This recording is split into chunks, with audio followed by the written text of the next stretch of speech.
Hello YouTube, this is Dr. Hexagon and I'm going to show you how I make a survival snare. There are not too many different ways to make this really. Most other people use brass wire. Brass is a malleable wire, so it's easy to work with even without tools. Most snares are made out of 24 gauge wire, and this is a good wire, and pretty much universally all the people that I've read or seen that make snares use 24 gauge wire. You can use other gauges of wire, but 24 is about perfect really. 22 is kind of pushing it. 26 might be a little bit narrow, but of course, you know, if you're in a survival situation, if you can get to any kind of wire and use it to make a snare trap, then give it a try. Now I'm using steel galvanized wire.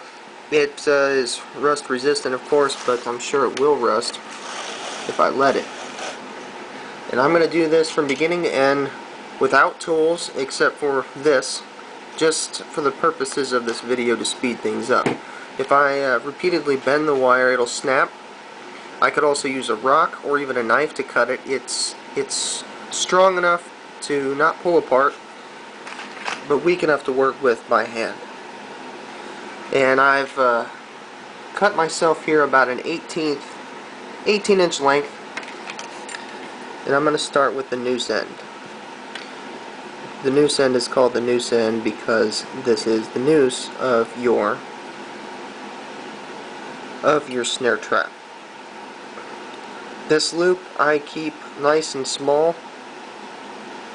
I form a bit of a Y shape right here and pinch onto that, and then I take the ends and I try to twist each of the coils of wire around each other as opposed to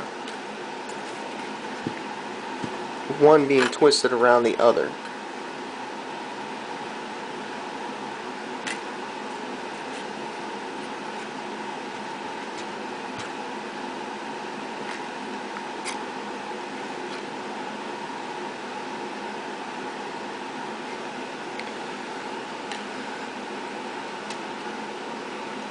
I'm going to bend this a little bit so I can pinch onto it and work with it a little bit easier.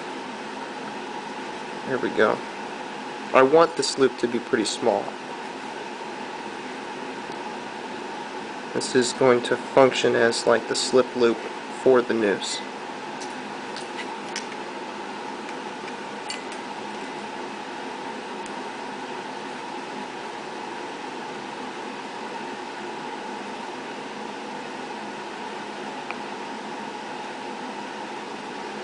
And this pretty much right here should do it.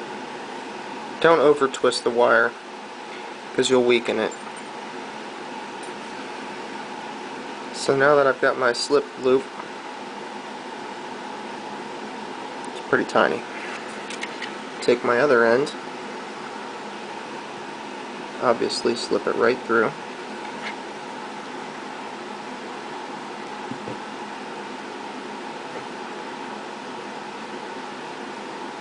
This twisted part is a little bit thicker, obviously, and stronger. It won't bend as easily. And if it's too long, the longer it is, the stronger it's going to be. But if it's too long, and this doubles back all the way around on itself, it's more likely to snap at the stress point down here. Or snap anywhere, or not be able to successfully snare the prey animal. I don't really like to use snares, but in a survival situation, of course, you know, you can't be too picky about what you do and don't like. The goal is to survive any way you can. So now that I've got that side done, this side can be made a lot larger, and it's a little bit easier to make because of that.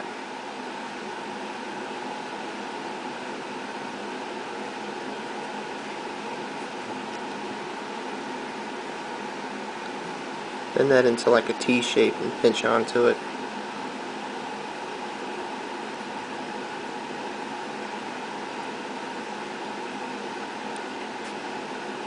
Okay, that's pretty much it. That's all it really needs.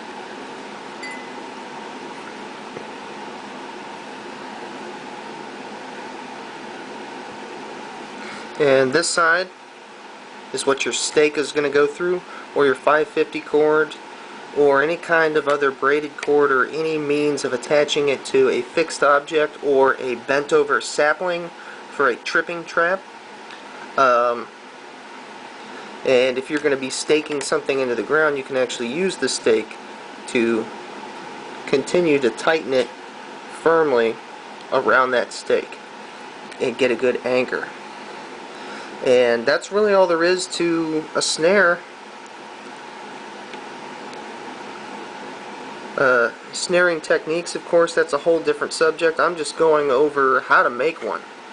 But basically you put them over animal trails, and anywhere you know an animal is going to cross. Increases your chances. The great thing about snare traps and deadfall traps and any kind of trap that you create in a survival situation is they require a minimal amount of hard work and calories to create.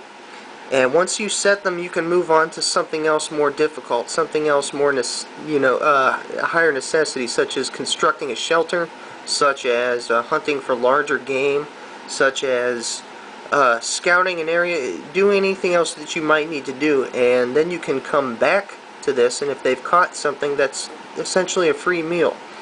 You spent most of your calories getting other work done, and you can come back to this and clean and dress the animal, and you've got food.